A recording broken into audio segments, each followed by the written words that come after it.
अस्सलाम वालेकुम दोस्तों, इस वक्त मैं पटफीटर के इलाके में, एक देहात है जो जहाँ बिजली नहीं है। ये दुरमोहम्मद हमजानी गोट है और यहाँ सिरे से बिजली कभी आई ही नहीं। मतलब कि जब से पाकिस्तान बनाया इससे पहले यहाँ बिजली कभी नहीं आई। ये बहुत आबादी वाला एक देहात है जिसमें कम से कम 400-500 घराने हैं। तो यहाँ एक प्राइमरी स्कूल हुआ करता था, ज़िया के दौर में गालिबन बन गया था, जिसमें मैं भी पढ़ा हूँ। लेकिन अब तो वो स्कूल 2010 के सैलाब में टूट गया। फिर बिल्कुल किसी ने इस तरफ देखा ही नहीं, किसी गवर्नमेंट वगैरह ने। वो स्कूल की जगह अभी तो खेती बाड़ी हो चुकी है, कोई नक्शा ही नहीं स्कूल का, बिल्कुल 100% ख़त्म हो चुका, उसका कोई नक्शा ही नहीं। और अभी तक इस देहात में बिजली नहीं आई। हमारे बड़े लीडरान बने फिरते हैं। ये ज़िला सोबतपुर में आता है, डेरा बुगटी का मोहल्ले का इलाका है, यहाँ बुगटी आबादी है ज़्यादातर। तो ये ज़िला सोबतपुर में आता है। तो ज़िला सोबतपुर के एजुकेशन अफिसरान या किसी MPA वगैरह ने इस तरफ देखा ही नहीं कि ये भी इस ज़िले का हिस्सा है। हालांकि ये डेरा बुगटी के बिल्कुल मोहल्ले का इलाका है, डेरा बुगटी की बॉर्डर के बिल्कुल करीब ही लगता है। तो यहाँ बुगटी आबादी है। तो ये काफ़ी अरसे से यहाँ आबाद हैं, मतलब सैकड़ों सालों से। मेरा आबाई गांव है दुरमोहम्मद हमजानी गोट। तो ये आप देख रहे हैं कि रात इस तरह ये लोग गुजारते हैं। यहाँ मच्छरों की इतनी बड़ी भरमार होती है कि पूरी रात इसके एक मिनट भी ये गधा अगर रुक जाए तो इनका लोगों का ना जीना महाल हो जाएगा। इतने ज़्यादा मच्छर हैं, इतने ज़्यादा कि हद से भी बहुत ज़्यादा, जिसका आप तसव्वुर भी नहीं कर सकते। तो ये खोता जब तक चलता रहता है तब तक मच्छरों से थोड़ा जान छूट रही है। मतलब इनका जो पर आ रहे हैं ना, ये मच्छरों को थोड़ा भगाते हैं, दोबारा मच्छर हमलावर होते हैं, जो आप देख भी रहे हैं। तो इस तरह के हालात में लोग रहते हैं। अभी सैलाब ने इनके घर वगैरह पूरी तरह तबाह कर दिए हैं। तो आज मैं जब यहाँ पहुँचा हूँ तो बहुत लेट हो चुकी थी। फिर रात मैंने सामान यहाँ स्टॉक किया है, कल मैं पूरे गाँव में तकसीम कर दूँगा। ये सामान की स्टॉक यहाँ रखी हुई है, जो आपको नज़र आ रही है। ये जो सामान रखी हुई है, ये सामान की स्टॉक है पूरी, जिसको मैंने ढांपा हुआ है। ये बर्तन इस वजह से हमने रखे हैं कि अंदर घी वगैरह, चीनी वगैरह सामान है। शायद कोई कुत्ता वगैरह और इसको ना छेड़छाड़ ना करे, कोई करेगा कुत्ता वगैरह तो ये जो बर्तन है, ये बर्तन गिर जाएंगे, आवाज़ करेंगे तो हम जाग जाएंगे और उनको कुत्ते को मार भगाएंगे।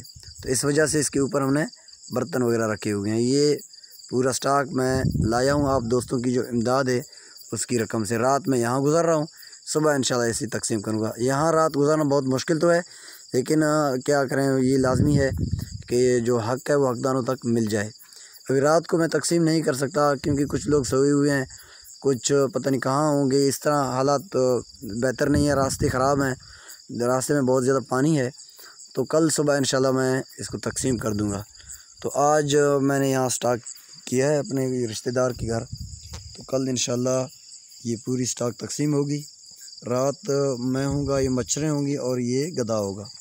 तो अब हम सिर्फ गधे पे डिपेंड करते हैं। और गधा इसी सारी रात इसी रफ्तार से चलता रहा तो मच्छर एक काटेगा दूसरा भागेगा, एक काटेगा दूसरा भागेगा, क्योंकि इसकी जो ये पर हैं ये मच्छरों को भगाते हैं। तो ये हाल है। कुत्ता भी हमारे साथ यहाँ रहता है ताकि कोई चोर चकार वगैरह आ जाए तो कुत्ता उन पर हमलावर हो। तो ये देहाती लोग कुत्ता भी लाजमी रखते हैं। गधा इसीलिए रखते हैं कि उनका बिजली है। अभी पीछे से किसी गधा ने आवाज़ कर दी तो इसने पीछे मुड़ के देखा कि हमारे रिश्तेदार की आवाज़ है, पता नहीं कहाँ है। इसने भी आवाज़ दी कि मैं भी आया हूँ। तो अभी ये आवाज़ अपना मुकम्मल करके फिर चलना शुरू हो जाएगा। फिर उसने आवाज़ दी। ये अपने आपस में कुछ डिस्कस कर रहे हैं और यहाँ मच्छरों ने हमारा बेड़ा गर्क किया है। ये देख लें मच्छर, अभी गधे ने दोबारा चलना शुरू कर दिया। अच्छा हुआ कि उसने आवाज़ अपनी बंद कर दी। तो ये यहाँ जानवर भी रहते हैं, जानवर भी इसी पंखे के नीचे बिल्कुल, ताकि वो मच्छरों से थोड़ा बच जाएं। तो अभी गधा थोड़ा पेशाब कर रहा है यही हालात हैं यहाँ के। ऊपर मुर्गियाँ रखी हुई हैं, ये देख लो, मुर्गियाँ ऊपर बैठते हैं। नीचे इसीलिए नहीं बिठाते कि रात को यहाँ बिल्ली वगैरह ना मुर्गियाँ उठा के ले जाते हैं, तो यहाँ ऊपर सेफ होते हैं। तो इसके ऊपर बैठी हुई हैं मुर्गियाँ और नीचे गधा चल रहा है और यहाँ हम बैठे हैं। ये मैं हूँ और ये मेरा गधा है और हम यहाँ फंड तकसीम करने की कोशिश कर रहे हैं। आप दोस्तों का बहुत बहुत शुक्रिया कि आप दोस्तों ने डोनेशन दी, इमदाद दी, और अल्लाह ताला ने मुझे तौफीक दी कि मैं वहाँ जहाँ पहुँचाना था वहाँ आ गया हूँ। क्योंकि मैं सुई शहर में या ऐसी जगह पे बांटता तो शायद ना इन गोट वालों के साथ, देहात वालों के साथ नाइंसाफ़ी होती। ये बहुत ज़्यादा हक़दारी ये लोग थे, इंतहाई गरीब, मिस्कीन और हर सहूलत से महरूम, न बिजली, न गैस, न पानी सरकारी, न कोई स्कूल, न कोई डिस्पेंसरी।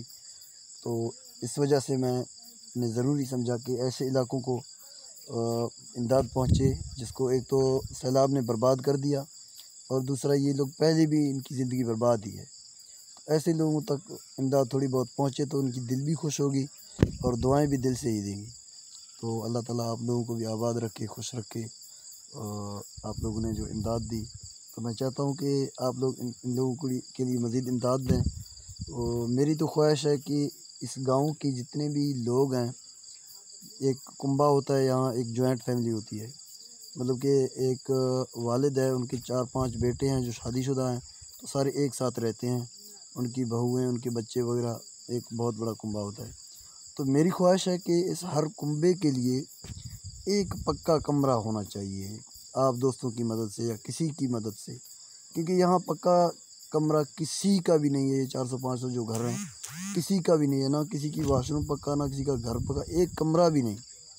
तो इतनी बड़ी आबादी का एक कमरा भी पक्का नहीं है, तो इसका मतलब है कि 100% मुनहदम हो चुके हैं इस सैलाब में। तो अगर एक छोटा सा कमरा भी पक्का इनको कोई बना के दे हर कुंबे को, तो ये होगा कि वो बारिशों में मसाइल में, मतलब वो सारा कुंबा इसी एक कमरे में जाके जमा होगा, उनको तकलीफ़ नहीं होगी, मुसीबतों से, बारिशों से उनको तकलीफ़ नहीं होगी। क्योंकि सर्दियों में जो बारिशें चलती है ना, तो बंदा कमरों में, इसीलिए कच्चे कमरों में, अभी तो कमरे भी नहीं हैं, इसीलिए नहीं जा सकता कि उनके गिरने के ख़तरा है। और बाहर इसीलिए नहीं बैठ सकता कि बहुत सर्दी है, बहुत सर्दी, जो सर्दियों में बारिशें थोड़ी बहुत होती हैं, थोड़ी बहुत, कभी कभी ज़्यादा भी हो जाती हैं।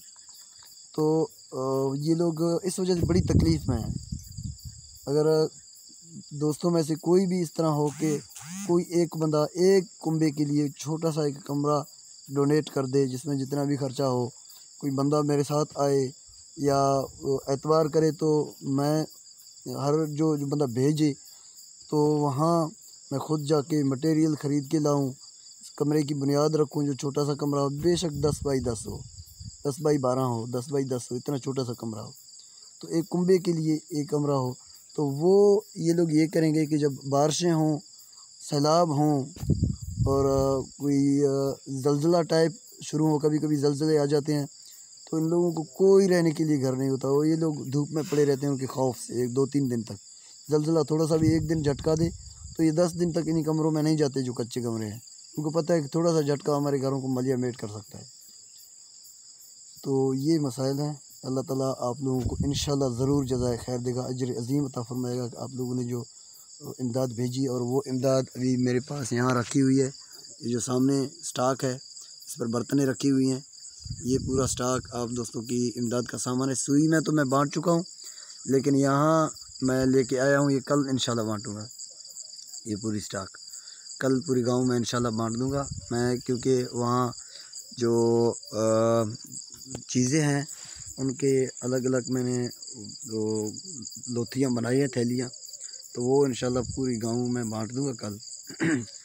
ये आप दोस्तों से मेरी दरख्वास्त है कि अगर कोई हिम्मत करे तो इन लोगों के लिए एक कुंबे के लिए कम से कम एक छोटा सा कमरा बहुत ही ज़रूरी है। अगर 2-3 बंदे भी इस तरह की डोनेशन दें तो एक कमरा बन सकता है। बेशक सबसे पहले 10 लोगों का, 5 लोगों का एक एक कमरा बने, फिर ये सिलसिला चलता रहे, दोस्त डोनेशन करते रहें, ओवरसीज़ पाकिस्तान के रहने वाले मुखिर हजरात, तो ये बहुत बड़ी काम होगी, बहुत बड़ा काम होगा। यकीन जाने अगर आप लोग आएंगे, गांव के हाल देखेंगे और वो कमरे आपके पैसों के बनाए हुए होंगे, तो आप उनकी खुशी देखेंगे, उनकी रहने की जो उनके बच्चे रहेंगे और हालत देख के जो उनके दिल से एक दुआ निकलेगी। इनकी तसव्वुर में भी नहीं है कि हमारी नस्ल आने वाली कोई पक्के कमरों में भी रह सकता है, क्योंकि बाप दादाओं परदादाओं से ये इस तरह मिस्कीनी गरीबी की ज़िंदगी गुजार रहे हैं। यहाँ बसगर हैं, ज़्यादातर ज़मींदार बड़े लोग हैं, वो सुई में शहरों में रहते हैं, ये लोग बेचारे बसगर हैं। इनके रहने के लिए अपनी ज़मीनें हैं जहाँ इनके घर हैं, लेकिन इनकी फसलों के लिए इनके कोई ज़मीन नहीं। तो ये दरख्वास्त है बस आप लोगों से। बहुत बहुत शुक्रिया, अल्लाह आपको खुश रखे, जज़ाकल्लाह।